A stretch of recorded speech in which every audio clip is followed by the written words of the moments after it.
ಆತ್ಮೀಯ ವಿದ್ಯಾರ್ಥಿಗಳೇ, ಇಂದಿನ ತರಗತಿಯಲ್ಲಿ 8ನೇ ತರಗತಿ ಈ ಒಂದು ಸಮಾಜ ವಿಜ್ಞಾನ ವಿಷಯದ ಅರ್ಥಶಾಸ್ತ್ರ ವಿಭಾಗದಲ್ಲಿ ಬರ್ತಕ್ಕಂಥ ಸರ್ಕಾರ ಮತ್ತು ಅರ್ಥವ್ಯವಸ್ಥೆ ಎಂಬ ಅಧ್ಯಾಯದ ಬಗ್ಗೆ ಇವತ್ತು ನಾವು ತಿಳಿದುಕೊಳ್ಳೋಣ.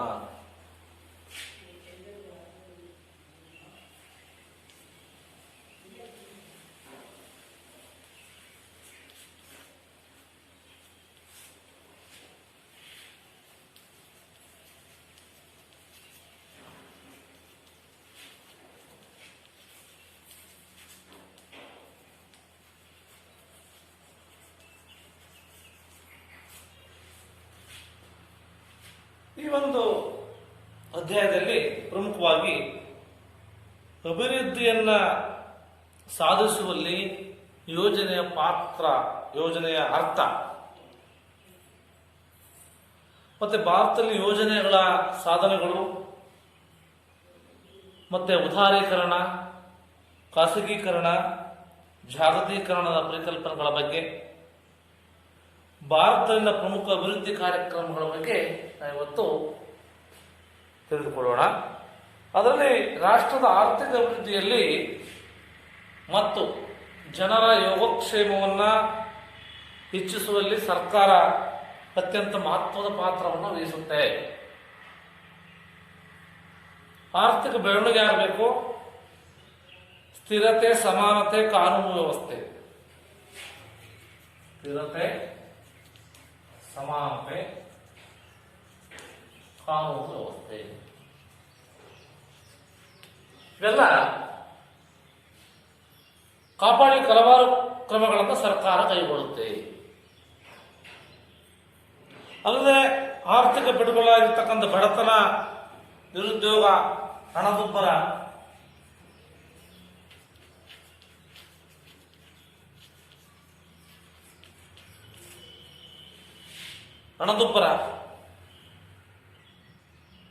ಮೂಲಸೌಕರ್ಯಗಳ ಕೊರತೆ ಮತ್ತು ಅಸಮಾನತೆಯನ್ನು ತೊಡೆದು ಹಾಕಲಿಕ್ಕೆ ಯೋಜನೆಗಳನ್ನು ರೂಪಿಸುತ್ತೆ ಅಂತ. ಹಾಗಾಗಿ 1947ರ ದೇಶ ಸ್ವತಂತ್ರ ಪಡೆದಾಗ ಆರ್ಥಿಕ ಪರಿಸ್ಥಿತಿ ತುಂಬಾ ಗಂಭೀರವಾಗಿತ್ತು. ನಮ್ಮದು ತಲಾ ಆದಾಯ ಅಲ್ಪವಾಗಿತ್ತು, ಆಹಾರ ಉತ್ಪಾದನೆಯಲ್ಲಿ ಅಗತ್ಯಕ್ಕಿಂತ ಕಡಿಮೆ ಇತ್ತು, ತುಂಬಾ ಕಡಿಮೆ ಜನಸಂಖ್ಯೆ ಉದ್ಯಮಗಳಿದ್ದವು, ಯಂತ್ರೋಪಕರಣಗಳಿರಲಿಲ್ಲ, ನಾವು ಬೇರೆ ದೇಶಗಳಿಂದ ನಾವು ಆಮದು ಮಾಡಿಕೊಡ್ಬೇಕಾಗಿತ್ತು. ಅಂತಹ ಪರಿಸ್ಥಿತಿ ಸ್ವತಂತ್ರ ನಂತರ ಆಯಿತು ಅಂತ.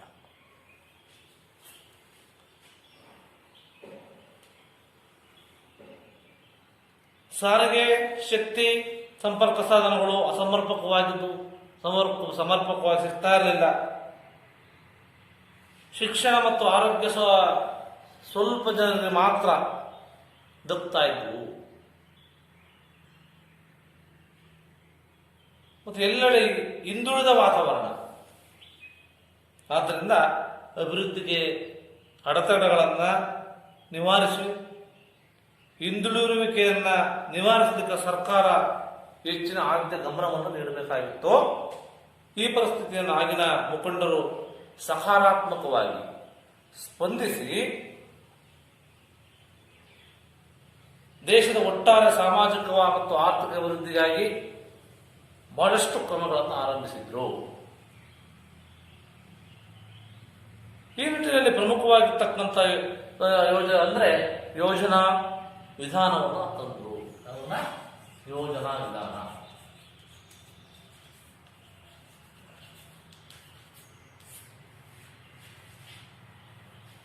ಸರ್ವರ ಹಿತಾಸಕ್ತಿ, ಅಭಿವೃದ್ಧಿಗೋಸ್ಕರ ಲಭ್ಯವಿರತಕ್ಕಂಥ ಸಂಪನ್ಮೂಲ ವ್ಯವಸ್ಥಿತ ವಿನಿಯೋಜನೆ ಮಾಡಬೇಕು ಮತ್ತು ಇತರ ಉದ್ದೇಶಪೂರ್ವಕ ಕ್ರಮಗಳನ್ನು ಅಳವಡಿಸಿಕೊಂಡು ಪೂರ್ವ ನಿಗದಿತ ಗುರಿಗಳ ಸಾಧನೆಯೆಡೆಗೆ ಸಾಗಬೇಕು. ಅಗತ್ಯತೆಗಳನ್ನು ಗುರುತಿಸಬೇಕು, ಗುರಿಗಳನ್ನು ನಿರ್ಧಾರ ಮಾಡಬೇಕು ಮತ್ತು ಸಂಪನ್ಮೂಲಗಳನ್ನು ಸಂಗ್ರಹ ಮಾಡಬೇಕು. ಈ ಒಂದು ಭಾರತದಲ್ಲಿ ಯೋಜನೆಯನ್ನು ಜಾರಿಗೆ ತಂದ ಉದ್ದೇಶ. ಸಂಪನ್ಮೂಲಗಳ ಬಳಕೆಗೆ ಕ್ರಿಯಾ ಯೋಜನೆಯನ್ನು ರೂಪಿಸಿ ಯಾವ ರೀತಿ ನಾವು ಬಳಸಬೇಕು, ಮೇರುಸ್ತಾರಿಯನ್ನು ಮಾಡ್ತಕ್ಕಂಥದ್ದು ಮತ್ತು ಉದ್ದೇಶಗಳ ಈಡೇರಿಕೆಗೆ ಮೌಲ್ಯಮಾಪನ ಮಾಡ್ತಕ್ಕಂಥ ಕಾರ್ಯಗಳನ್ನು ಒಳಗೊಂಡಂಥ ಪ್ರಕ್ರಿಯೆಯನ್ನು ರೂಪಿಸಬೇಕಾಗುತ್ತೆ. ಇದನ್ನು ನಾವು ಯೋಜನಾ ವಿಧಾನ ಅಂತ ಕರಿತೀವಿ. ಯೋಜನಾ ವಿಧಾನ. ಈ ಚಟುವಟಿಕೆಯನ್ನ ಕಾರ್ಯಗತಗೊಳಿಸಲಿಕ್ಕೆ ಭಾರತದಲ್ಲಿ 1950ರಲ್ಲಿ 1950ರಲ್ಲಿ ಯೋಜನಾ ಆಯೋಗವನ್ನು ರಚಿಸಲಾಯಿತು.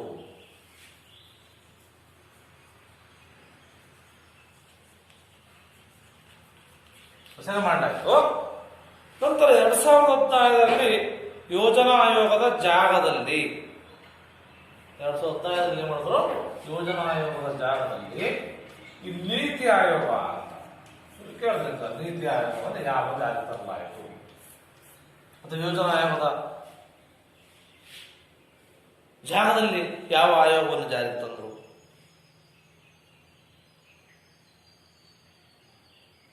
ಯೋಜನಾ ಆಯೋಗ ಮಿಶ್ರ ಆರ್ಥಿಕ ಚೌಕಟ್ಟಿನಲ್ಲಿ ರಾಷ್ಟ್ರದ ಪ್ರಗತಿಗೆ ನಿರ್ದಿಷ್ಟ ದಿಶೆ ನೀಡಲಿಕ್ಕೆ ಕೆಲವು ಪಂಚವಾರ್ಷಿಕ ಯೋಜನೆಗಳನ್ನು ಜಾರಿಗೆ ತಂತು.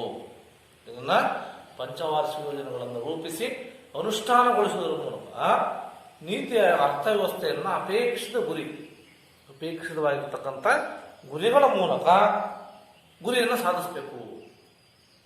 ದೀರ್ಘಾವಧಿ ಮುನ್ನೋಟ ತಂತ್ರಗಳನ್ನು ರೂಪಿಸುವತ್ತ ಒತ್ತು ನೀಡಿದೆ ಅಂತಕ್ಕಂಥನ್ನ ಇವೆಲ್ಲ ತಿಳಿಬೇಕಾಗುತ್ತೆ. ನಂತರ ಭಾರತದ ಯೋಜನೆಗಳ ಉದ್ದೇಶ ಏನು, ಯಾವ ಉದ್ದೇಶಕ್ಕೋಸ್ಕರ ಈ ಒಂದು ಯೋಜನೆಗಳನ್ನು ಜಾರಿಗೆ ತಂದರು?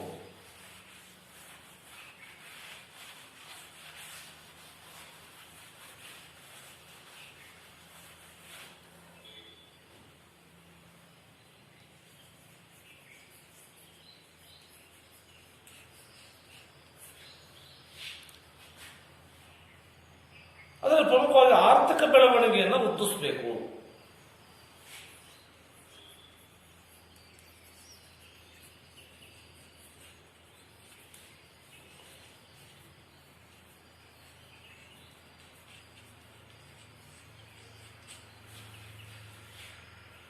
ಬಡತನವನ್ನು ಕಡಿಮೆಗೊಳಿಸಲಿಕ್ಕೆ ರಾಷ್ಟ್ರೀಯ ಆದಾಯದ ಬೆಳವಣಿಗೆಯನ್ನು ಅತ್ಯವಶ್ಯಕ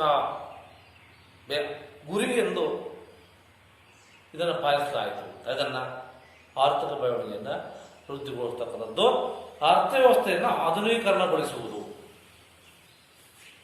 ಅರ್ಥವ್ಯವಸ್ಥೆಯನ್ನು ಆಧುನೀಕರಣ.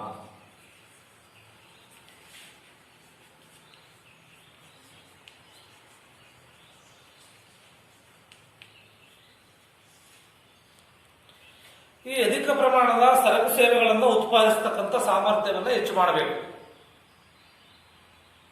ಆಧುನಿಕ ತಂತ್ರಜ್ಞಾನವನ್ನು ಬಳಕೆಯನ್ನು ವಿಸ್ತಾರ ಮಾಡಬೇಕು. ಯೋಜನೆಗಳ ಮತ್ತೊಂದು ಉದ್ದೇಶವಾಗಿತ್ತು ಅಂತ. ಆ ಉದ್ದೇಶಕ್ಕೋಸ್ಕರವಾಗಿ ಈ ಒಂದು ಯೋಜನೆಗಳನ್ನು ನಾವು ಜಾರಿಗೆ ತಂದರು. ಮತ್ತು ಸ್ವಾವಲಂಬನೆಯನ್ನು ಸಾಧಿಸಬೇಕು.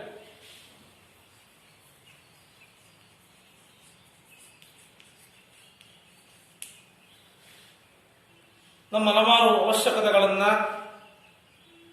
ಮುಖ್ಯವಾಗಿ ತಂತ್ರಜ್ಞಾನ ಇರಬಹುದು, ಆಹಾರ ಮತ್ತು ಇಂಧನಗಳನ್ನು ನಾವು ಇತರೆ ರಾಷ್ಟ್ರಗಳಿಂದ ಆಮದು ಮಾಡ್ತಾ ಇದ್ದೀವಿ, ಮೂಲಕ ಪೂರೈಸಿಕೊಳ್ತಾ ಇದ್ದೀವಿ ಅಂತಂದ್ರೆ ನಮ್ಮ ಆಂತರಿಕ ವಿಷಯದಲ್ಲಿ ವಿದೇಶಿ ಹಸ್ತಕ್ಷೇಪಗಳನ್ನು ಕಡಿಮೆಗೊಳಿಸಬೇಕು. ಕಡಿಮೆಗೊಳಿಸುವುದರ ಮೂಲಕ ಯೋಜನಾ ನಿರೂಪಕರು ಆಮದನ್ನು ಕಡಿಮೆ ಮಾಡುವಂತಹ ದೇಶಿ ಉತ್ಪನ್ನಗಳ ಸಾಮರ್ಥ್ಯವನ್ನು ಹೆಚ್ಚಿಸುವುದರ ಮೂಲಕ ಏನ್ ಮಾಡ್ಬೋದಪ್ಪ ಅಂತಂದ್ರೆ ನಾವು ಯೋಜನೆಯನ್ನು ನಡೆಸಬಹುದು. ಉತ್ಪನ್ನ ಸಾಮರ್ಥ್ಯ ಹೆಚ್ಚಿಸತಕ್ಕಂಥ ಕ್ರಮವನ್ನು ಕೈಗೊಂಡು ಈ ಒಂದು ಭಾರತದಲ್ಲಿ ಯೋಜನೆಗಳನ್ನು ಜಾರಿಗೆ ತಂದಿದ್ದ ನಾವು. ಮತ್ತು ಆದಾಯ ಮತ್ತು ಸಂಪತ್ತಿನ ಅಸಮಾನತೆ ಕಡಿಮೆ ಮಾಡತಕ್ಕಂಥದ್ದು. ಮತ್ತು ಸಂಪತ್ತಿನ ಅಸಮಾನತೆ ಇದೆ, ಅದನ್ನು ನಾವು ಕಡಿಮೆ ಮಾಡಬೇಕು. ಏನ್ ಕಡಿಮೆ ಮಾಡೋದು? ರಾಷ್ಟ್ರದಲ್ಲಿ ಸಂಪತ್ತಿನ ಮರುಹಂಚಿಕೆಗೂ ಯೋಜನಾ ನಿರೂಪಕರು ಒತ್ತನ್ನು ನೀಡಿದರು. ಆರ್ಥಿಕ ಬೆಳವಣಿಗೆಯ ಫಲಗಳು ಬಡ ಜನರಿಗೆ ತಲುಪಿ ಸರ್ವರಿಗೂ ಮೂಲ ಅವಶ್ಯಕತೆಗಳಾಗಿರ್ತಕ್ಕಂಥ ಆಹಾರ, ವಸತಿ, ಶಿಕ್ಷಣ ಮತ್ತು ಆರೋಗ್ಯ ದೊರಕತಕ್ಕಂಥ ಕ್ರಮಗಳಿಗೆ ಹೆಚ್ಚಿನ ಮಹತ್ವವನ್ನು ನೀಡತಕ್ಕಂಥ ಕೆಲಸವನ್ನ ಇಲ್ಲಿ ಮಾಡಲಾಯಿತು.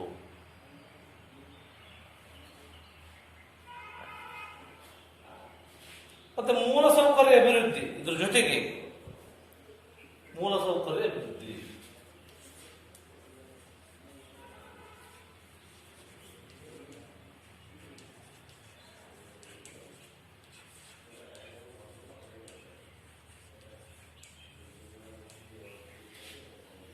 ಈ ಸಾರಿಗೆ ಸಂಪರ್ಕ, ಶಕ್ತಿ, ನೀರಾವರಿ, ಶಾಲೆಗಳು, ಆಸ್ಪತ್ರೆಗಳು, ಸಂಶೋಧನೆ, ವಿಸ್ತರಣೆಗಳಂತ ಮೂಲಸೌಕರ್ಯಗಳಿಗೆ ಹೆಚ್ಚಿನ ಆದ್ಯತೆಯನ್ನು ನೀಡಿ ರಾಷ್ಟ್ರ ತೀವ್ರಗತಿಯಲ್ಲಿ ಬೆಳೀಲಿಕ್ಕೆ ಅನುವನ್ನು ಮಾಡಿಕೊಡ್ಬೇಕು, ಅದರ ಉದ್ದೇಶವಾಗಿತ್ತು.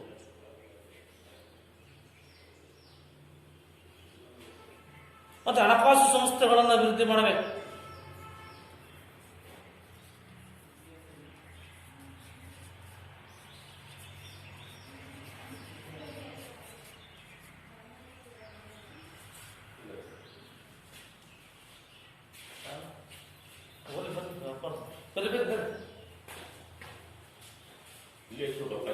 ಅದಕ್ಕೆ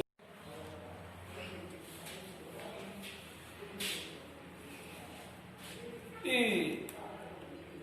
ಹಣಕಾಸು ಸಂಸ್ಥೆಗಳ ಅಭಿವೃದ್ಧಿಯಲ್ಲಿ ಪ್ರಮುಖವಾಗಿ ವಿಶಾಲ ತಳಹದಿಯ ಹಣಕಾಸು ಮೂಲಸೌಕರ್ಯಗಳನ್ನು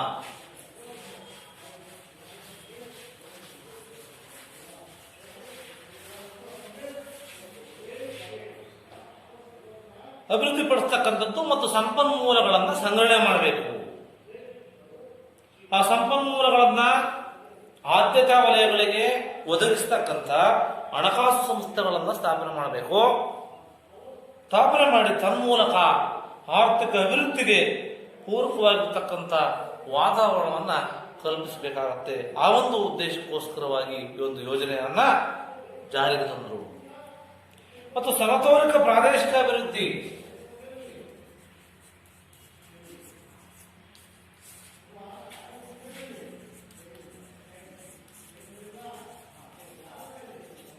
ಪ್ರಾದೇಶಿಕ ಅಭಿವೃದ್ಧಿಯನ್ನು ಮಾಡಬೇಕಾದದ್ದು.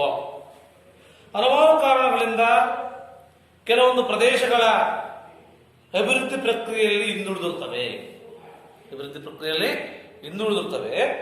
ಅಥವಾ ನಿಧಾನಗತಿಯಲ್ಲಿ ಬೆಳೀತವೆ. ಅಂಥ ಪ್ರದೇಶಗಳ ಬೆಳವಣಿಗೆಯನ್ನು ನಾವು ವೃದ್ಧಿಸಬೇಕು. ಮುಂದುವರೆದ ಪ್ರದೇಶಗಳ ಜೊತೆಗೆ ಸಾಕ್ತಕ್ಕಂಥ ನಿಟ್ಟಿನಲ್ಲಿ ಸಮತೋಲಿತ ಪ್ರಾದೇಶಿಕ ಅಭಿವೃದ್ಧಿಯನ್ನ ಹೊಂದತಕ್ಕಂಥ ಉದ್ದೇಶವನ್ನ ಯೋಜನೆಗಳು ಹೊಂದಿದ್ವು ಅಂತಕ್ಕಂಥದನ್ನ ಇವೆಲ್ಲ ತಿಳಿಬೇಕಾಗುತ್ತೆ. ನೆಕ್ಸ್ಟ್, ಖಾಸಗಿ ವಲಯದ ಉತ್ತೇಜನ.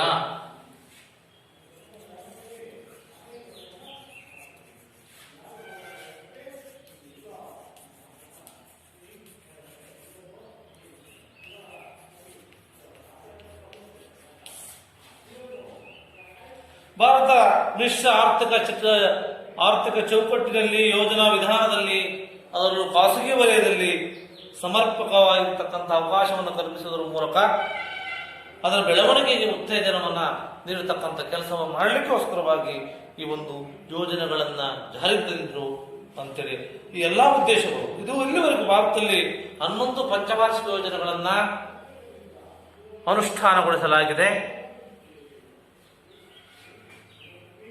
ಸದ್ಯ 12ನೇ ಪಂಚವಾರ್ಷಿಕ ಯೋಜನೆ ಮುಕ್ತಾಯದಲ್ಲಿದೆ. ಪೂರ್ವ ನಿರ್ಧರಿತ ಉದ್ದೇಶಗಳ ಚೌಕಟ್ಟಿನಲ್ಲಿ ಈ ಯೋಜನೆಗಳು ಕಾರ್ಯಗತವಾಗಿದೆ. ಆದರೂ ಸಹ ಪ್ರತಿಯೊಂದು ಯೋಜನೆಯು ಒಂದು ಮಹತ್ವದ ಗುರಿಯನ್ನು ಹೊಂದಿರುತ್ತೆ. ಈ ಒಂದು ಕೋಷ್ಟಕದಲ್ಲಿ ಭಾರತ ಯೋಜನೆಗಳ ಬಗ್ಗೆ ನಾವು ಸ್ಥೂಲವಾಗಿ ಅಧ್ಯಯನವನ್ನ ಮಾಡಬೇಕಾಗಿದೆ.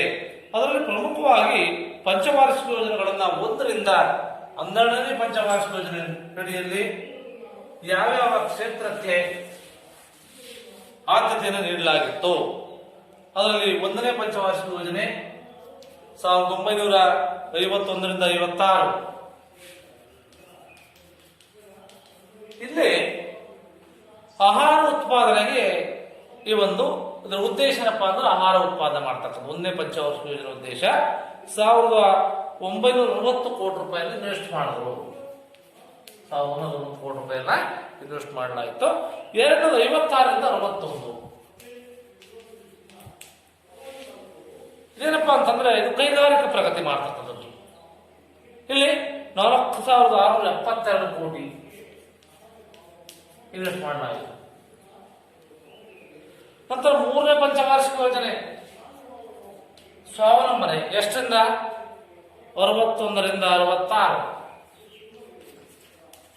ಇದು ಸ್ವಾವಲಂಬನೆಯನ್ನ ಮಾಡಲಿಕ್ಕೋಸ್ಕರವಾಗಿ 8577 ಕೋಟಿ ರೂಪಾಯಿ.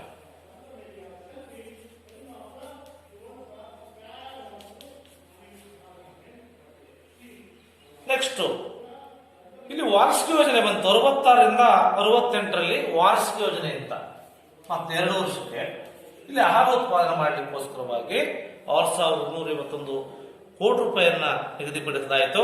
4ನೇ ಪಂಚವಾರ್ಷಿಕ ಯೋಜನೆ ಈ 61ರಿಂದ 74ರವರೆಗೆ ಬಡತನ ನಿರ್ಮೂಲನೆ ಮತ್ತು ಸ್ವಾವಲಂಬನೆಗೋಸ್ಕರ. 6ನೇ ಪಂಚವಾರ್ಷಿಕ ಯೋಜನೆ 1980ರಿಂದ 85 ಇಲ್ಲೂ ಸಹ ಬಡತನ ನಿರ್ಮೂಲನೆ ಮತ್ತು ಸ್ವಾವಲಂಬನೆ. 7ನೇದು ಆಹಾರ ಉತ್ಪಾದನೆ ಮತ್ತು ಉದ್ಯೋಗ ನಿರ್ಮಾಣ 85ರಿಂದ 89. ನಂತರ 92ರಿಂದ 97 8ನೇ ಪಂಚವಾರ್ಷಿಕ ಯೋಜನೆ ಉದ್ಯೋಗವನ್ನು ನಿರ್ಮಾಣ ಮಾಡಬೇಕು. 9ನೇದು ಬೆಳವಣಿಗೆ 97ರಿಂದ 2002. 10ನೇದು ಸಮಗ್ರ ಮತ್ತು ವೇಗದ ಬೆಳವಣಿಗೆಯನ್ನು ಮಾಡತಕ್ಕಂಥದ್ದು. 11ನೇದು ಒಳಗೊಳ್ತಕ್ಕಂಥ ಬೆಳವಣಿಗೆ 7ರಿಂದ 12. ಈಗ 12ನೇದು 2012ರಿಂದ 2017ರವರೆಗೆ ಈ ಒಂದು ಒಳಗೊಳ್ತಕ್ಕಂಥ ಬೆಳವಣಿಗೆಯ ಮೂಲಕವಾಗಿ ಈ ಒಂದು ಯೋಜನೆಗಳನ್ನ 12 ಯೋಜನೆಗಳನ್ನಾಗಿ ಮಾಡಿದ್ದಾರೆ ಅಂತ ತಿಳಿಬೇಕು. ನಂತರ ಈ ಯೋಜನೆಗಳ ಸಾಧನೆಗಳೇನು ಮತ್ತು ಅದರ ವಿಫಲತೆಗಳೇನು? ಯೋಜನೆಯನ್ನ ಜಾರಿಗೆ ತಂದ್ರು, ಅದೇನಾದ್ರು ಸಾಧನೆ ಮಾಡಬೇಕಲ್ವಾ? ಏನ್ ಸಾಧನೆ ಮಾಡೋದು?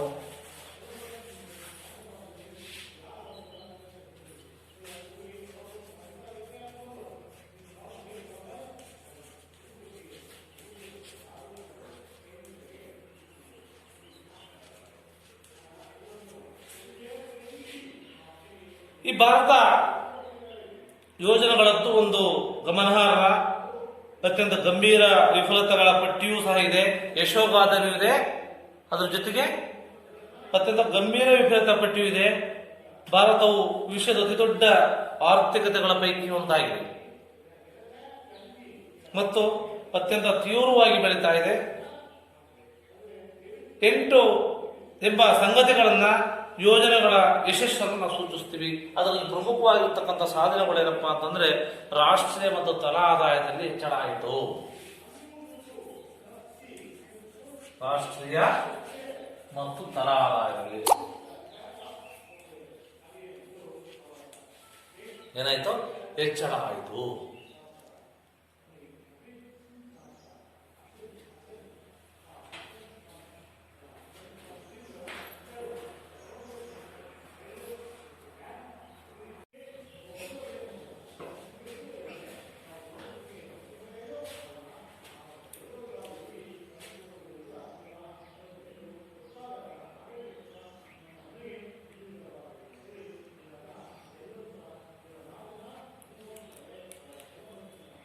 ಈ ರಾಷ್ಟ್ರೀಯ ಮತ್ತು ತಲಾದಾಯದ ಗಾತ್ರ ಮತ್ತು ಬೆಳವಣಿಗೆ ದರಗಳು ಎರಡೂ ಸಹ ಏರಿಕೆಯಾದವು. ಯೋಜನಾವಧಿಯಲ್ಲಿ ರಾಷ್ಟ್ರೀಯ ವರಮಾನ 66 ಪಟ್ಟು ಹೆಚ್ಚಳವನ್ನು ಸಾಧಿಸಿತು. ಅದು 1951ರಿಂದ 7,503 ರೂಪಾಯಿಗಳಿಗಿಂತ ಹೆಚ್ಚಾಗಿತ್ತು. ಅದು 2014 ಮತ್ತು 2015ವರೆಗೂ 74,193 ರೂಪಾಯಿಗಳಲ್ಲಿ ಸ್ಥಿರ ಬೆಲೆಯಲ್ಲಿ ಏರಿಕೆ ಆಯಿತು. ಎಷ್ಟು? 74,193 ಏರಿಕೆ ಆಯಿತು ಅಂತಂದ್ರೆ ಅಲ್ಲಿಗೆ ರಾಷ್ಟ್ರೀಯ ಮತ್ತು ತಲಾದಾಯ ಎರಡುವೇ ಯೋಜನೆಗಳನ್ನ ಜಾಗೃತದಿಂದ ಆಯಿತು. ನಂತರ ಕೃಷಿಯೂ ಸಹ ಅಭಿವೃದ್ಧಿ ಆಯಿತು.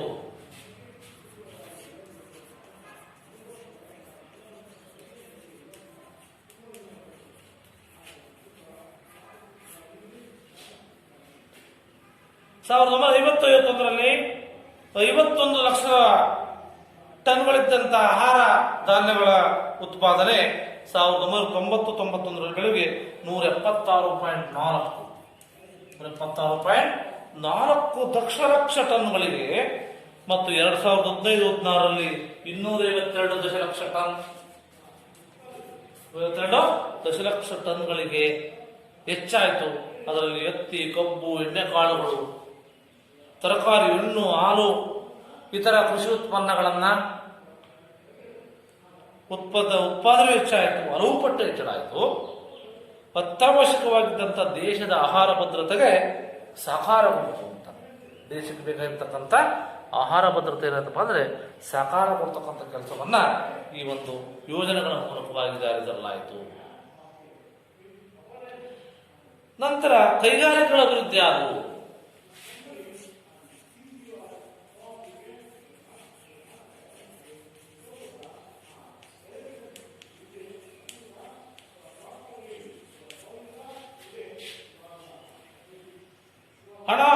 ಕಬ್ಬಿಣ ಮತ್ತು ಉಕ್ಕಿನ ಕೈಗಾರಿಕೆಗಳು, ಯಂತ್ರೋಪಕರಣಗಳು, ರಾಸಾಯನಿಕ ಗೊಬ್ಬರ ಸೇರಿದಂತೆ ಬಂಡವಾಳವ ಸರಕುವನ್ನ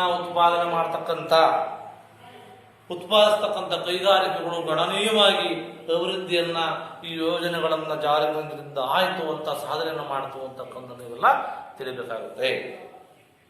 ನಂತರ ಆರ್ಥಿಕ ಮೂಲ ಸೌಕರ್ಯ ಅಭಿವೃದ್ಧಿ. ಆರ್ಥಿಕ ಮೂಲಸೌಕರ್ಯ ಅಭಿವೃದ್ಧಿ ಆಯಿತು.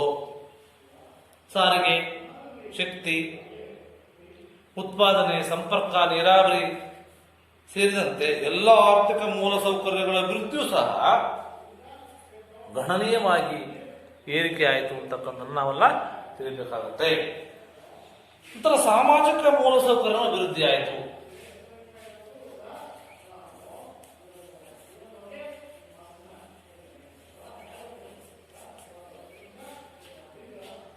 ಶಿಕ್ಷಣ, ಆರೋಗ್ಯ, ಕುಟುಂಬ ಕಲ್ಯಾಣ, ವಸತಿ, ಕಾರ್ಮಿಕ ಕಲ್ಯಾಣ ಮತ್ತು ದುರ್ಬಲ ಕಲ್ಯಾಣದಂತಹ ಸಾಮಾಜಿಕ ಮೂಲ ಸೌಕರ್ಯಗಳ ಅಭಿವೃದ್ಧಿಗೂ ಸಹ ಯೋಜನೆಗಳು ಕಾರಣೀಕೃತವಾಗುವಂತಕ್ಕಂಥ ನಾವೆಲ್ಲ ತಿಳಿಬೇಕಾಗುತ್ತೆ. ನಂತರ ಸ್ವಾವಲಂಬನೆ ಆಯಿತು.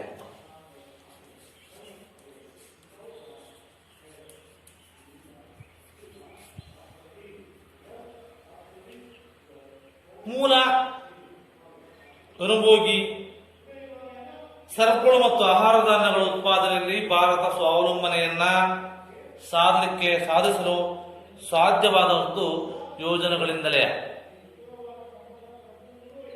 ಉಕ್ಕು, ಶಕ್ತಿ, ರಾಸಾಯನಿಕ ಗೊಬ್ಬರಗಳಂತಹ ಮೂಲ ಉದ್ದಿಮೆಗಳಿಗೆ ಹೆಚ್ಚಿನ ಪ್ರಾಮುಖ್ಯತೆಯನ್ನು ನೀಡಿ ಇದನ್ನ ಸಹಕಾರ ಕೊಡ್ತಕ್ಕಂಥ ಕೆಲಸವನ್ನ ಈ ಒಂದು ಯೋಜನೆಗಳನ್ನು ಜಾರಿಗೊಳಿಸಿದ ಆಯಿತು ಅಂತಕ್ಕಂಥ ನಾವೆಲ್ಲ ತಿಳಿಬೇಕಾಗುತ್ತೆ.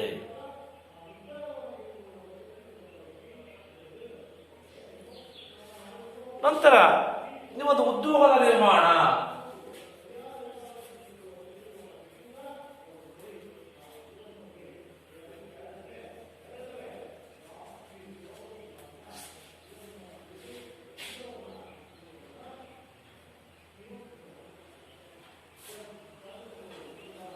ಸಣ್ಣ ಮತ್ತು ಹಾಗೂ ಗುಡಿ ಕೈಗಾರಿಕೆಗಳ ಸ್ಥಾಪನೆ, ತಾಂತ್ರಿಕ ಶಿಕ್ಷಣದ ವಿಸ್ತರಣೆ, ಸ್ವಯಂ ಉದ್ಯೋಗ ಕಾರ್ಯಕ್ರಮಗಳ ಅನುಷ್ಠಾನ, ಬೃಹತ್ ಉದ್ಯಮಗಳ ಸ್ಥಾಪನೆ, ಕೃಷಿ ಮತ್ತು ಸೇವಾ ವಲಯಗಳ ಸುಧಾರಣೆಯನ್ನು ಮಾಡತಕ್ಕಂಥದ್ದು ಮುಂತಾದ ಕ್ರಮಗಳ ಮೂಲಕ ಸಾಕಷ್ಟು ಪ್ರಮಾಣದ ಉದ್ಯೋಗವನ್ನ ಸೃಷ್ಟಿ ಮಾಡಲಾಯಿತು ಈ ಒಂದು ಯೋಜನೆಗಳ ಸಾಧನೆಯಲ್ಲಿ ಇರ್ತಕ್ಕಂಥ ನಾವೆಲ್ಲ ತಿಳಿಬೇಕಾಗುತ್ತೆ. ನಂತರ ಬಂಡವಾಳವನ್ನು ಸಂಚಯನ ಮಾಡಲಾಯಿತು. ಇದನ್ನ ಬಂಡವಾಳವನ್ನು ಸಂಚಯನ ಮಾಡಬಹುದು.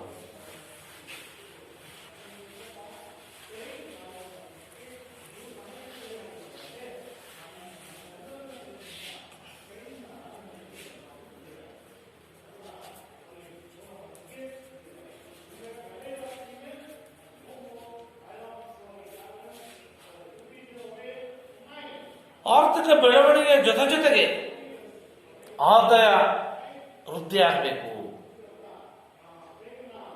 ವೃತ್ತಿಗಾಗಿ ಬಂಡವಾಳವನ್ನು ಸಂಚಯನ ಮಾಡ್ತಕ್ಕಂಥ ಸಹ ಹೆಚ್ಚಿತು. ವಿಜ್ಞಾನ ತಂತ್ರಜ್ಞಾನಗಳ ಅಭಿವೃದ್ಧಿ,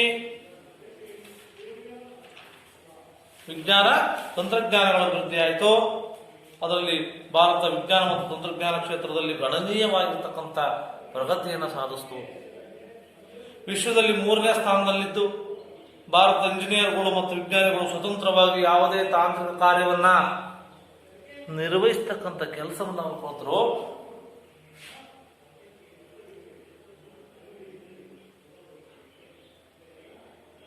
ನಿಭಾಯಿಸ್ತಕ್ಕಂಥ ಸಾಮರ್ಥ್ಯವನ್ನು ಹೊಂದಿದ್ದಾರೆ ಅಂತ ನಾವು ತಿಳಿಬೇಕಾಗುತ್ತೆ. ನಂತರ ಸಾಮಾಜಿಕ ನ್ಯಾಯ,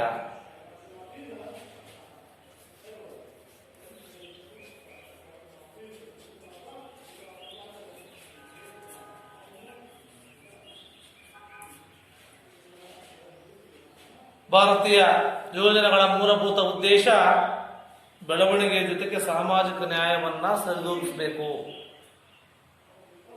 ಭೂ ಸುಧಾರಣೆಗಳಾಗಬೇಕು, ಜೀತ ಪದ್ಧತಿಯ ನಿರ್ಮೂಲನೆ ಆಗಬೇಕು, ಗ್ರಾಮೀಣ ಸಾಲದ ರದ್ದತಿ ಆಗಬೇಕು, ಕನಿಷ್ಠ ಕೂಲಿ ನಿಗದಿ ಆಗತಕ್ಕಂಥದ್ದು, ನಂತರ ಕನಿಷ್ಠ ಅವಶ್ಯಕತೆಗಳ ಪೂರೈಕೆ,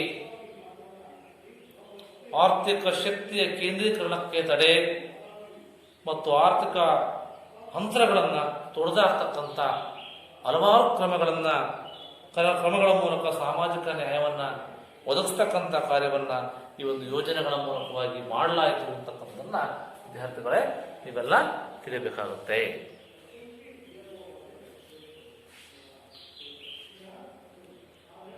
ನಂತರ ಈ ಎಲ್ಲ ಸಾಧನೆಗಳನ್ನ, ಈ ಒಂದು ಯೋಜನೆಗಳನ್ನ ಜಾರಿ ತಂದಿದ್ದು ಆಯಿತು ಅಂತಕ್ಕಂಥದ್ದನ್ನ ನೀವೆಲ್ಲ ತಿಳಿಯಬೇಕಾಗುತ್ತೆ.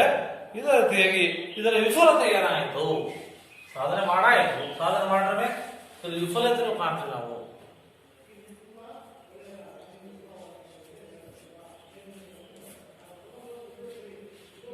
ಭಾರತೀಯ ಯೋಜನೆಗಳಲ್ಲಿ ಕೆಲವು ವಿಫಲತೆಗಳಿದ್ವು. ಏನು ವಿಫಲತೆಗಳು ಅಂತಂದ್ರೆ, ಉತ್ಪಾದನೆ ಹಾಗೂ ಆದಾಯ ನಿಧಾನಗತಿಯಲ್ಲಿ ಬೆಳವಣಿಗೆ ಆಯಿತು. ಉತ್ಪಾದನೆ ಮತ್ತು ಆದಾಯ ನಿಧಾನಗತಿಯಲ್ಲಿ ಆಯಿತು. ಹೆಂಗ್ ನಿಧಾನಗತಿಯಲ್ಲಿ ಆಯಿತು? ಯೋಜನೆಗಳಲ್ಲಿ ಉತ್ಪಾದನೆ ಹಾಗೂ ಆದಾಯದ ಬೆಳವಣಿಗೆ ದರಗಳು ನಿಧಾನ ಅಷ್ಟೇ ಅಲ್ಲದೆ ನಿಗದಿಗೊಳಿಸಿದ ಗುರಿಗಳಿಗಿಂತ ಕಡಿಮೆ ಇತ್ತು. ಹಾಗಾಗಿ ಈ ಒಂದು ವಿಫಲತೆಯನ್ನು ಹೊಂದಿತು ಈ ಒಂದು ಯೋಜನೆಗಳು. ಮತ್ತೆ ಬೆಲೆಗಳಲ್ಲಿ ಹೆಚ್ಚಳ ಆಯಿತು.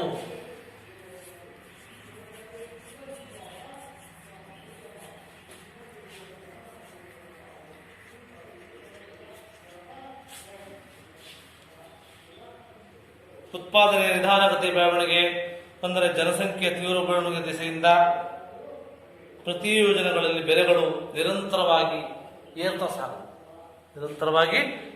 ಸಾಗುವು. ಹಾಗಾಗಿ ಈ ಒಂದು ಯೋಜನೆ ವಿಫಲತೆಯನ್ನ ಕಾಣ್ತು. ನಂತರ ನಿರುದ್ಯೋಗದಲ್ಲಿ ಹೆಚ್ಚಳ ಆಯಿತು.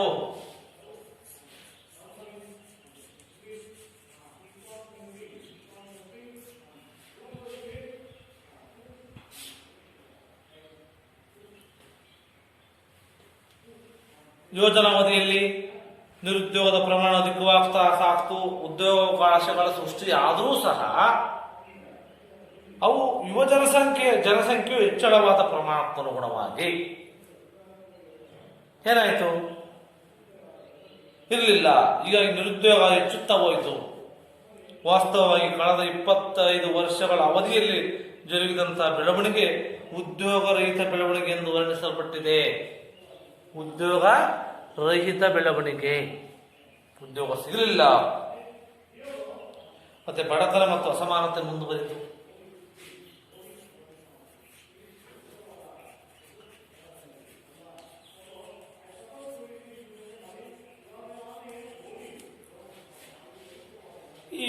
ಯೋಜನೆಗಳು ಬಡತನವನ್ನು ಕಡಿಮೆ ಮಾಡುವಲ್ಲಿ ವಿಫಲತೆ ಹೊಂದಿದವು. ಬಡತನ ಪ್ರತಿಶತ ಪ್ರಮಾಣ ಕಡಿಮೆಯಾಗಿದ್ರೂ ಸಹ ದೇಶದಲ್ಲಿ ಒಟ್ಟು ಬಡವರ ಸಂಖ್ಯೆ ವಿಶ್ವದಲ್ಲೇ ಅತಿ ಹೆಚ್ಚಿನೆಂದು ನಾವು ಹೇಳಲಾಗ್ತದೆ. ಅಲ್ಲಿ ಅಸಮಾನತೆಯೂ ಸಹ ಕಡಿಮೆಯಾಗಿಲ್ಲ. ಅಸಮಾನತೆಯೂ ಸಹ ಅಲ್ಲಿ ಕಡಿಮೆಯಾಗಿಲ್ಲ. ನಂತರ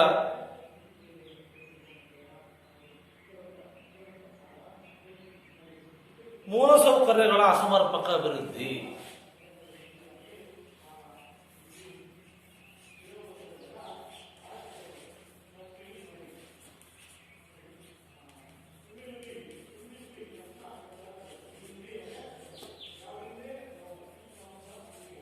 ಅಭಿವೃದ್ಧಿ ಮಾಡತಕ್ಕಂಥದ್ದು ತೀವ್ರ ಅಭಿವೃದ್ಧಿಗೆ ಅವಶ್ಯವಿರತಕ್ಕಂಥ ಪ್ರಮಾಣಗಳಲ್ಲಿ ಅಥವಾ ಬೇರೆ ಬೇರೆ ರಾಷ್ಟ್ರಗಳಲ್ಲಿ ಲಭ್ಯವಿರತಕ್ಕಂಥ ಮಟ್ಟದಲ್ಲಿ ಈ ಒಂದು ಸಾರಿಗೆ ಸಂಪರ್ಕ, ಶಕ್ತಿ, ನೀರಾವರಿ, ಶಿಕ್ಷಣ, ಆರೋಗ್ಯ ಮುಂತಾದ ಸೌಲಭ್ಯಗಳು ಭಾರತದಲ್ಲಿ ಲಭ್ಯವಿಲ್ಲ.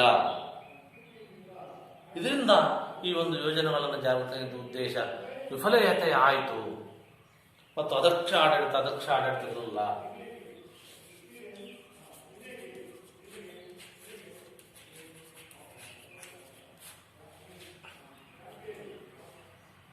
ಈ ಭಾರತೀಯ ಯೋಜನೆಗಳ ಒಂದು ಪ್ರಮುಖ ಕೊರತೆ ಅಂದರೆ ಅವುಗಳ ದುರ್ಬಲ ಅನುಷ್ಠಾನ ಅಂತ. ಅವುಗಳನ್ನ ದುರ್ಬಲವಾಗಿ ಅನುಷ್ಠಾನಗೊಳಿಸ್ತಕ್ಕಂಥದ್ದು, ಆಡಳಿತಶಾಹಿಯಲ್ಲಿ ಅದಕ್ಷತೆಯನ್ನು ತೋರಿಸ್ತಕ್ಕಂಥದ್ದು, ಅಪ್ರಾಮಾಣಿಕತೆ, ಪಟ್ಟಭದ್ರ ಹಿತಾಸಕ್ತಿ ಇಲ್ಲ, ಕೆಂಪು ಪಟ್ಟಿ ಮನೋಭಾವನೆಗಳು ಯೋಜನೆಗಳ ಸದುದ್ದೇಶಗಳನ್ನೇ ಏನು ಮಾಡೋದಪ್ಪ ಅಂದರೆ ಹಾಳು ಮಾಡುದು ಅಂತಕ್ಕಂಥದ್ದನ್ನ ನಾವು ತಿಳಿಬೇಕಾಗುತ್ತೆ. ನಂತರ ನಿರೀಕ್ಷಿತ ಪ್ರಮಾಣದಲ್ಲಿದ್ದಂಥ ರಫ್ತು ಹೆಚ್ಚಳ.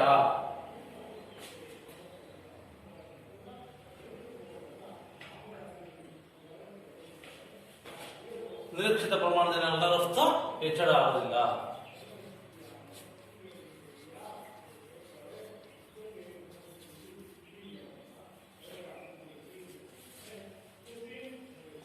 ಉತ್ಪಾದನೆಯು ನಿಧಾನಗತಿ ಬೆಳವಣಿಗೆ, ಪುರಾತನ ತಾಂತ್ರಿಕತೆ ಬಳಕೆ ಮತ್ತು ಉತ್ಪಾದನೆಯಲ್ಲಿ ಅದಕ್ಷತೆಯಿಂದ ನಮ್ಮ ಸರಕುಗಳು ರಫ್ತು ಮಾರುಕಟ್ಟೆಯಲ್ಲಿ ಸ್ಪರ್ಧಾತ್ಮಕವಾಗಲಿಲ್ಲ. ಹಲವಾರು ವರ್ಷಗಳ ನಮ್ಮ ನೀತಿ ಆಮದು ನಿಯಂತ್ರಣದ ಕಡೆಗೆ ಇತ್ತೇ ಹೊರತು ಈ ಒಂದು ರಫ್ತಿಗೆ ಸಂಬಂಧಪಟ್ಟಂತೆ ಇರಲಿಲ್ಲ. ಹಾಗಾಗಿ ಎಲ್ಲ ಕಾರಣಗಳಿಂದ ರಫ್ತು ಮತ್ತು ರಫ್ತುಗಳಿಗೆ ನಿರೀಕ್ಷಿತ ಪ್ರಮಾಣ ಆಗಲಿಲ್ಲ ಅಂತಕ್ಕಂಥದ್ದನ್ನು ನಾವೆಲ್ಲ ತಿಳಿಬೇಕಾಗುತ್ತೆ. ಹೀಗೆ ಭಾರತೀಯ ಯೋಜನೆಗಳಿಗೆ ಸಂಬಂಧಿಸಿದಂತೆ ಬಹುವಿಧದ ಕೊರತೆಗಳು ಇದ್ದವು. ನಂತರ ಅಸಮರ್ಪಕತೆಗಳು ಕಂಡುಬರ್ತವೆ. ಯೋಜನೆಗಳನ್ನು ಚೆನ್ನಾಗಿ ರೂಪಿಸಲಾಗಿತ್ತು, ಆದರೆ ಅವುಗಳ ಅನುಷ್ಠಾನ ನಿರೀಕ್ಷಿಸಿದಂತೆ ಆಗಲಿಲ್ಲ. ಯೋಜನೆಗಳನ್ನು ತಂದರೂ ಅವು ಅನುಷ್ಠಾನ ಏನಾಗಬೇಕಾಯಿತು, ನಿರೀಕ್ಷಿತತೆ ಆಗಲಿಲ್ಲ. ಆದ್ದರಿಂದ ಈ ಒಂದು ಯೋಜನೆಗಳು ವಿಫಲತೆ ಹೊಂದಲಿಕ್ಕೆ ಇದೇ ಕಾರಣ ಅಂತಕ್ಕಂಥದ್ದನ್ನು ನೀವೆಲ್ಲ ತಿಳಿಬೇಕಾಗುತ್ತೆ.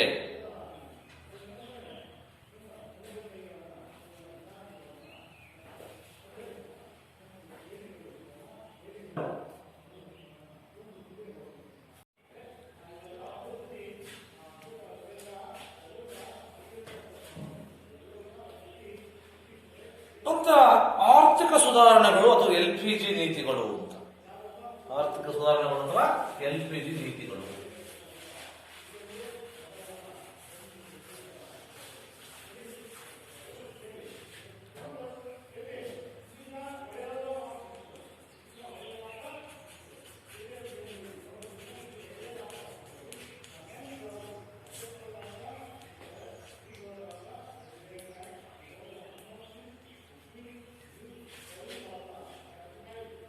ಈ ಬಹಳಷ್ಟು ಅರ್ಥಶಾಸ್ತ್ರಜ್ಞರು ಭಾರತ ಆರ್ಥಿಕತೆ ಸಾಧನೆ, ಅದರಲ್ಲೂ ಸಾರ್ವಜನಿಕ ಉದ್ಯಮಗಳ ಸಾಧನೆ ಕುರಿತು ಅತೃಪ್ತಿಯನ್ನ ಹೊಂದಿದ್ರು. ಅದು 1990 ವೇಳೆಗೆ 91 ವೇಳೆಗೆ ಭಾರತವು ತೀವ್ರವಾಗಿರ್ತಕ್ಕಂಥ ಆರ್ಥಿಕ ಬಿಕ್ಕಟ್ಟಿಗೆ ಸಿಲುಕಿಕೊಂಡಿತು. ತೀವ್ರವಾಗಿರ್ತಕ್ಕಂಥ ಆರ್ಥಿಕ ಬಿಕ್ಕಟ್ಟಿಗೆ ಸಿಲುಕ್ತು, ವ್ಯಾಪಾರ ಸಿಲುಕಿನ ಅಗಾಧ ಕೊರತೆ ಆಯಿತು, ಅತ್ಯಂತ ಕಡಿಮೆ ಪ್ರಮಾಣದ ವಿದೇಶಿ ವಿನಿಮಯ ಸಂಗ್ರಹ, ಕಡಿಮೆ ಪ್ರಮಾಣದಲ್ಲಿ ವಿದೇಶಿ ವಿನಿಮಯ ಸಂಗ್ರಹ ಆಯಿತು. ಮತ್ತು ಹಣದುಬ್ಬರ, ಪ್ರತಿ ಹೆಚ್ಚು ಪ್ರಮಾಣದಲ್ಲಿ ಮುಂಗಡ ಪತ್ರದ ಕೊರತೆಗಳು ಆರ್ಥಿಕತೆಯನ್ನ ಮತ್ತು ಜನರ ಜೀವನ ಮಟ್ಟವನ್ನ ಸಂಕಷ್ಟಕ್ಕೆ ಸಿಲುಸ್ತಕ್ಕಂಥ ಕೆಲಸವನ್ನು ಮಾಡಲಾಯಿತು ಅನ್ನೋದನ್ನು ನೀವೆಲ್ಲ ತಿಳಿಬೇಕಾಗುತ್ತೆ. ಈ ಸಂದರ್ಭದಲ್ಲಿ ಆರ್ಥಿಕ ನೀತಿಗಳೇನಾಗಬೇಕು, ಸುಧಾರಣೆಗೊಳ್ಳಬೇಕು ಎಂಬ ಭಾವನೆ ವಿಕಸಿತವಾಗಿ ಬಲಗೊಂಡು 1991ರಲ್ಲಿ ಏನಂತಂದ್ರಪ್ಪ ಅಂದ್ರೆ ಈ ಒಂದು ಹೊಸ ಆರ್ಥಿಕ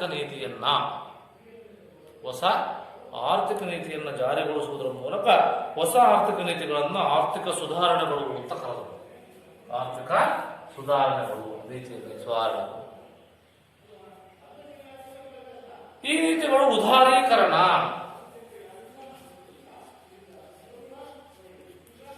ಮತ್ತು ಖಾಸಗೀಕರಣ,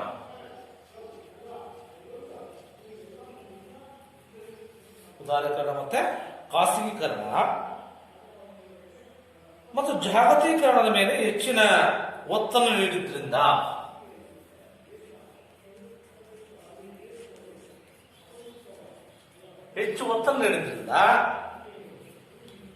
ನಾವು ಅವುಗಳನ್ನ ಸಂಕ್ಷಿಪ್ತವಾಗಿ LPG ಅಂತ ಕರೆದು, LPG ಅಂತೇಳಿ ಕರೆದ್ವಿ. ಇದರ ಅರ್ಥ ಏನೆಂದರೆ, LPG ಅಥವಾ ಆರ್ಥಿಕ ಸುಧಾರಣೆಗಳ ಅರ್ಥ ಏನೆಂದರೆ ಅಂದ್ರೆ ಮಾರುಕಟ್ಟೆ ಅಡೆತಡೆಗಳನ್ನು ತೆಗೆದುಹಾಕ್ತಕ್ಕಂಥ, ಖಾಸಗಿ ವಲಯದ ಸಹಭಾಗಿತ್ವವನ್ನು ಹೆಚ್ಚಿಸತಕ್ಕಂಥ, ವಿತ್ತೀಯ ಕೊರತೆಯನ್ನ ಕಡಿಮೆ ಮಾಡುವ, ರಫ್ತು ಪ್ರಮಾಣವನ್ನು ಹೆಚ್ಚಳ ಸಾಧಿಸಿ ಆಮದು ಪ್ರಮಾಣದಲ್ಲಿ ಇಳಿಕೆಯನ್ನ ಸಾಧಿಸುವ ಮೂಲಕ, ಸಾಧಿಸುವುದರ ಮೂಲಕ ಆರ್ಥಿಕ ಬೆಳವಣಿಗೆಗೆ ಪೂರಕವಾಗಿರ್ತಕ್ಕಂಥ ಗುಚ್ಛವನ್ನ ನಾವು ಆರ್ಥಿಕ ಸುಧಾರಣೆಗಳು ಅಂತೇಳಿ ನಾವು ಕರಿತೇವೆ. ಈ ನೀತಿಗಳ ಗುಚ್ಛ ಯಾವ ಅಂಶಗಳನ್ನು ಒಳಗೊಂಡಿತ್ತು ಅಂತಂದ್ರೆ, ವಿದೇಶಿ ಹೂಡಿಕೆಗೆ ಅನುಕೂಲವಾಗುವಂತ ಲೈಸೆನ್ಸಿಂಗ್ ಪದ್ಧತಿ ನಿವಾರಿಸತಕ್ಕಂಥ ಮತ್ತು ಉದ್ದಿಮೆಗಳನ್ನು ಖಾಸಗೀಕರಣಗೊಳ್ಳತಕ್ಕಂಥ ಉದಾರ ಔದ್ಯೋಗಿಕ ನೀತಿಯನ್ನು ಇದು ಜಾರಿಗೆ ತಂತು. ಉದಾರ ಔದ್ಯೋಗಿಕ ನೀತಿಯನ್ನ ಹಲವು ಉದ್ದಿಮೆಗಳಲ್ಲಿ ವಿದೇಶ ನೇರ ಹೂಡಿಕೆ ಮುಕ್ತ ಅನುಮೋದನೆ, ವಿದೇಶಿ ನೇರ ಹೂಡಿಕೆಗೆ ಮುಕ್ತವಾಗಿ ಅನುಮೋದನೆ ಕೊಡ್ತಕ್ಕಂಥದ್ದು, ಭಾರತ ವಸ್ತುಗಳನ್ನು ಸುಲಭವಾಗಿ ಕಳಿಸ್ತಕ್ಕಂಥ ಮತ್ತು ಅವಶ್ಯಕವಿರತಕ್ಕಂಥ ಕಚ್ಚಾ ವಸ್ತುಗಳನ್ನ ಸರಕುಗಳನ್ನು ಸುಲಭವಾಗಿ ಆಮದು ಮಾಡಿಕೊಳ್ಳಬಹುದಂತ ಉದಾರ ಆಮದು ಮತ್ತು ರಫ್ತು ನೀತಿ, ನೀತಿಯನ್ನ ಜಾರಿಗೆ ತಂತು.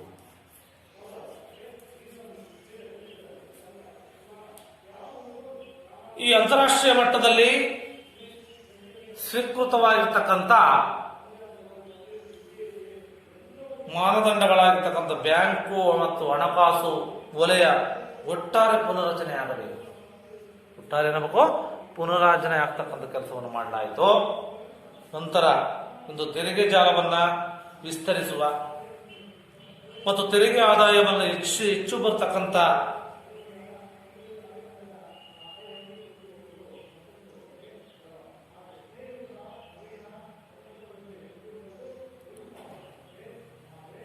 ತೆರಿಗೆ ಸುಧಾರಣೆಗಳನ್ನು ಜಾರಿಗೆ ತರಲಾಯಿತು. ಹೂಡಿಕೆ ಮೇಲಿರ್ತಕ್ಕಂಥ ಸರ್ಕಾರ ನಿರ್ಬಂಧಗಳನ್ನ ಹಿಂತೆಗೆದುಕೊಳ್ತಕ್ಕಂಥದ್ದು ಮತ್ತು ಸಾರ್ವಜನಿಕ ಉದ್ಯಮಗಳನ್ನ ಖಾಸಗೀಕರಣ ಮಾಡಬೇಕು. ಸಾರ್ವಜನಿಕ ಅಂದ್ರೆ ಸರ್ಕಾರದ ಉದ್ಯಮಗಳನ್ನ ಖಾಸಗೀಕರಣ ಮಾಡುವುದರಿಂದ ಏನ್ ಮಾಡಬಹುದು, ಈ ಒಂದು ಆರ್ಥಿಕ ಒಂದು ಸುಧಾರಣೆಗಳನ್ನ ನಾವು ಜಾರಿಗೆ ತರಬಹುದು. ಈ ಆರ್ಥಿಕ ಉದಾರೀಕರಣ ಭಾರತ ಆರ್ಥಿಕತೆಯನ್ನ ತೀವ್ರ ಬೆಳವಣಿಗೆಯನ್ನ ಹಂತಕ್ಕೆ ಕೊಂಡೊಯ್ಯಲಿಕ್ಕೆ ಕಾರಣೀಭೂತವಾಯಿತು. ಯಾವ ರೀತಿ ಕಾರಣೀಭೂತ ಆಯಿತು? ಈ ಭಾರತವನ್ನ ಈಗ ಏಷ್ಯಾದ ಪ್ರಮುಖ ಆರ್ಥಿಕತೆಗಳಲ್ಲಿ ಒಂದು ಅಂತ ಹೇಳ್ತಕ್ಕಂಥವೇ ಪರಿಗಣಿಸಲಾಗ್ತಾ ಇದೆ. ಭಾರತಕ್ಕೆ ಹರಿದು ಬರ್ತಕ್ಕಂಥ ವಿದೇಶಿ ಹೂಡಿಕೆ, ವಿದೇಶದಿಂದ ಹೂಡಿಕೆ ಆಗ್ತಾ ಇದೆ.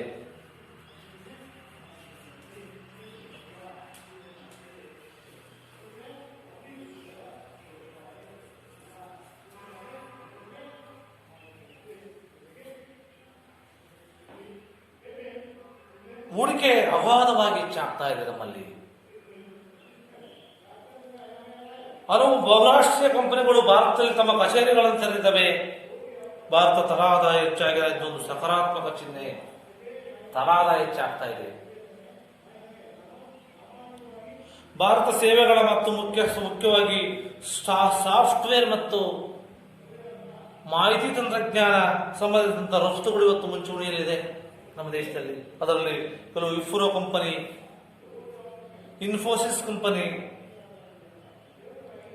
TCS company, HCL, tech Mahindra ಮತ್ತು ಮುಂತಾದ ಕಂಪನಿಗಳು ಮತ್ತು ವಿಶ್ವ ವಿಖ್ಯಾತಿಯನ್ನ ಪಡೆದಿದೆ ನಮ್ಮ ಭಾರತದಲ್ಲಿ ಇರ್ತಕ್ಕಂಥ ಇವತ್ತು ತಿಳಿಬೇಕಾಗುತ್ತೆ. ಹೊಸ ಆರ್ಥಿಕ ನೀತಿಗಳು ಭಾರತ ಉದಾರಿ ಮತ್ತು ಮಾರುಕಟ್ಟೆಯ ಆಧಾರಿತ ಅರ್ಥವ್ಯವಸ್ಥೆಯನ್ನ ಇವತ್ತು ಕೊಂಡೊಯ್ತಾ ಇದೆ. ಅದು 1990-91 ಅನುಭವಿಸಿದಂತಹ ಬಹಳಷ್ಟು ಕಷ್ಟಗಳನ್ನ ಭಾರತ ಏನು ಮಾಡಬೇಕು, ಆ ನೀತಿಗಳು ಇವತ್ತು ಮುಕ್ತಿಯಾಗಿದ್ದಾವೆ. ಇವೆಲ್ಲಕ್ಕಿಂತ ಹೆಚ್ಚಾಗಿ 2008 ಮತ್ತು 2009ರಲ್ಲಿ 2008 ಮತ್ತು 2009ರಲ್ಲಿ ವಿಶ್ವವೇ ತಲ್ಲಣಗೊಳ್ತಕ್ಕಂಥ ಆರ್ಥಿಕ ಬಿಕ್ಕಟ್ಟನ್ನ ಭಾರತ ಸುದೃಢತೆಯಿಂದ ಎದುರಿಸ್ತು ಅಂತಂದ್ರೆ ಈ ಒಂದು ಆರ್ಥಿಕ ಸುಧಾರಣೆಗಳಿಂದ ಅಂತಕ್ಕಂಥ ನಾವೆಲ್ಲ ತಿಳಿಬೇಕಾಗುತ್ತೆ. ನಂತರ ಈ ಆರ್ಥಿಕ ಅಭಿವೃದ್ಧಿಯಾಗಿರ್ತಕ್ಕಂಥ ಸರ್ಕಾರದ ಪ್ರಸ್ತುತ ಕಾರ್ಯಕ್ರಮಗಳು ಯಾವ್ಯಾವು? ಆರ್ಥಿಕ ಅಭಿವೃದ್ಧಿ ಇರತಕ್ಕಂಥ ಪ್ರಸ್ತುತ ಸರ್ಕಾರದ ಕ್ರಮಗಳು.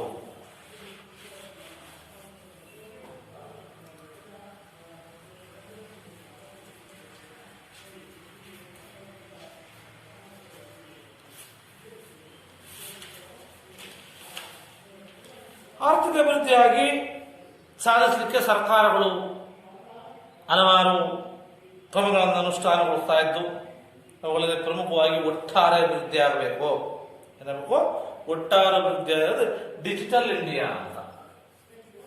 ಡಿಜಿಟಲ್ ಇಂಡಿಯಾ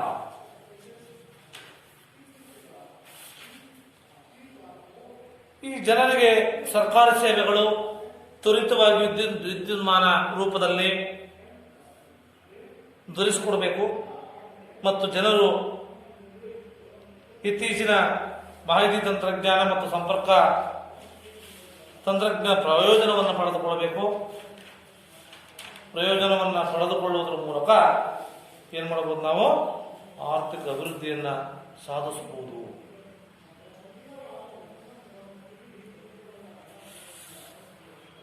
ಪ್ರಯೋಜನ ಪಡೆದುಕೊಳ್ಳುವಂತೆ ಮಾಡತಕ್ಕಂಥದ್ದು. ನಂತರ ಕೃಷಿ ಮತ್ತು ಗ್ರಾಮೀಣಾಭಿವೃದ್ಧಿ. ಕೃಷಿ ಮತ್ತು ಗ್ರಾಮೀಣಾಭಿವೃದ್ಧಿ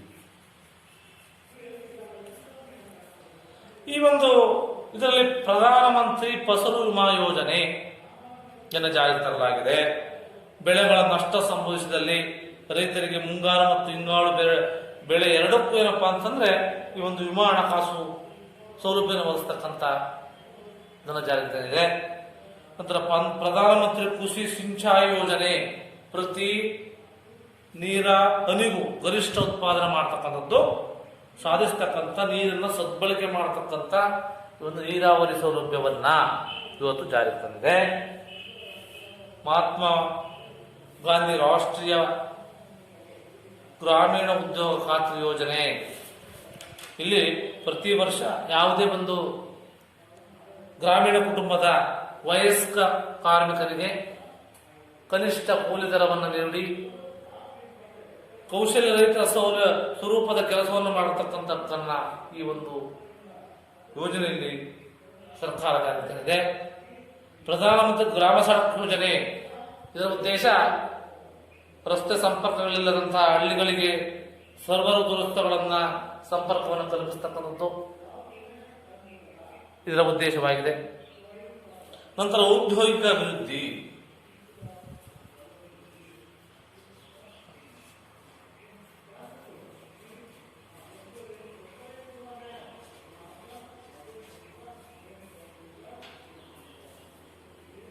ಮೇಕ್ ಇಂಡಿಯಾ ಅಂತ 25 ಕ್ಷೇತ್ರಗಳಲ್ಲಿ ಭಾರತದಲ್ಲಿ ಉದ್ದಿಮೆ ಸ್ಥಾಪಿಸಿ ಉತ್ಪಾದನೆ ಆರಂಭಿಸಿ ಉದ್ಯೋಗವನ್ನು ಸೃಷ್ಟಿ ಮಾಡಲಿಕ್ಕೆ ದೇಶಿ ಮತ್ತು ವಿದೇಶಿ ಕಂಪನಿಗಳನ್ನ ಪ್ರೋತ್ಸಾಹ ಮಾಡ್ತಕ್ಕಂಥದ್ದು.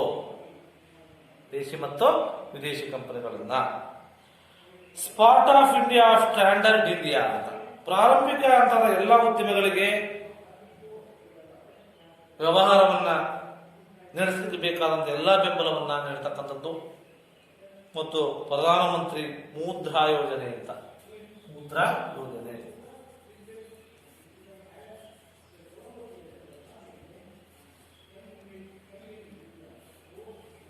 ಈ ಸಣ್ಣ ಉದ್ಯಮಗಳಿಗೆ ಸ್ಮಾರ್ಟ್ ಆಫ್ ಶಿಶು ಕಿಶೋರ ತರುಣ ವರ್ಗಗಳಲ್ಲಿ 50,000 ರೂಪಾಯಿಗಳಿಗಿಂತ 10 ಲಕ್ಷ ರೂಪಾಯಿಗಳಿಗೆ ಉದ್ದಿಮೆಯನ್ನು ಅಭಿವೃದ್ಧಿಪಡಿಸಲಿಕ್ಕೆ ಸರಳ ನಿಯಮಾವಳಿ ಸಾಲವನ್ನು ಕೊಡ್ತಕ್ಕಂಥ ಕೆಲಸ ಆಗ್ತಾ ಇದೆ. ಮತ್ತು ಸಾಮಾಜಿಕ ವಲಯವನ್ನು ಅಭಿವೃದ್ಧಿ ಪಡ್ತಕ್ಕಂಥದ್ದು,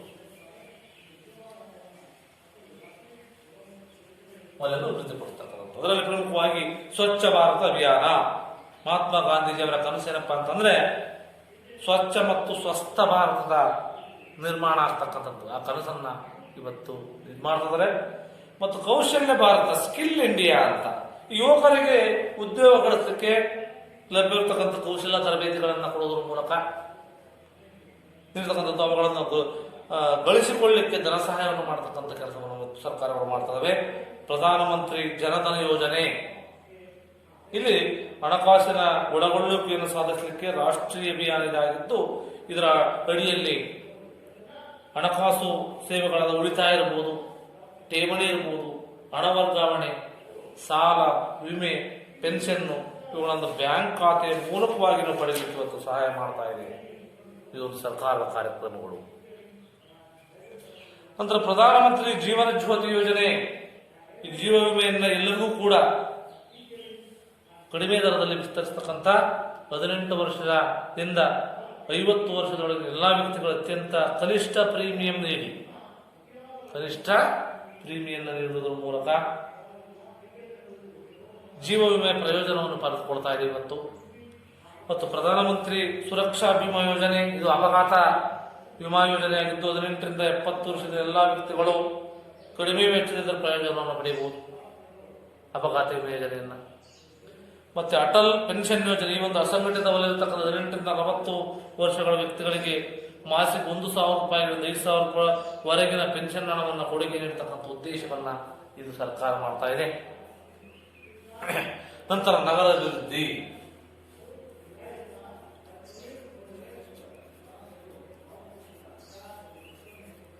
ಈ ನಗರಾಭಿವೃದ್ಧಿಯಲ್ಲಿ ನಗರ ಪುನರುತ್ಥಾನ ಪರಿವರ್ತನೆ ಅಟಲ್ ಅಭಿಯಾನ, ಜನಕೇಂದ್ರಿತ ನಗರ ಯೋಜನೆ ಮತ್ತು ಅಭಿವೃದ್ಧಿ ಮೂಲಕ ನಗರದಲ್ಲಿ ಜೀವನವನ್ನ ಸ್ಥಿತಿಯನ್ನು ಉತ್ತಮಗೊಳಿಸತಕ್ಕಂಥ ಕೆಲಸವನ್ನು ಮಾಡ್ತಾ ಇದೆ. ಪ್ರಧಾನಮಂತ್ರಿ ಆವಾಸ್ ಯೋಜನೆ, ನಗರ ಪ್ರದೇಶದಲ್ಲಿರ್ತಕ್ಕಂಥ ಬಡವರಿಗೆ ಈ ಒಂದು ಅಲ್ಪ ವೆಚ್ಚದಲ್ಲಿ ಮನೆಯನ್ನು ಹೊಂದಿರತಕ್ಕಂಥ ವ್ಯವಸ್ಥೆಯನ್ನು ಮಾಡ್ತಾ ಇದೆ. ಮತ್ತು ಸ್ಮಾರ್ಟ್ ಸಿಟಿ ಅಭಿಯಾನ, ದೇಶದಲ್ಲಿ 100 ನಗರಗಳನ್ನು ನಾಗರಿಕ ಸ್ನೇಹಿಯಾಗಿ ಸುರಕ್ಷತೆಯಿಂದ ಅಭಿವೃದ್ಧಿಪಡಿಸಲಿಕ್ಕೆ ಎಲ್ಲ ಕ್ರಮಗಳನ್ನು ಈ ಒಂದು ಸರ್ಕಾರವು ಕೈಗೊಂಡಿದ್ದಾವೆ. ಈ ಭಾರತ ದೇಶ ಹಲವಾರು ಅಭಿವೃದ್ಧಿ ಹೊಂದಿದ ರಾಷ್ಟ್ರಗಳಿಂದ ಇವತ್ತು ಅಧಿಕ ದರದ ಬೆಳವಣಿಗೆ ಸಾಧಿಸ್ತಾ ಇದೆ. ಅದು ಭವಿಷ್ಯದ ಆರ್ಥಿಕ ಸೂಪರ್ ಪವರ್ ಆಗಿ ಮುನ್ನಡೀತಾ ಇದೆ.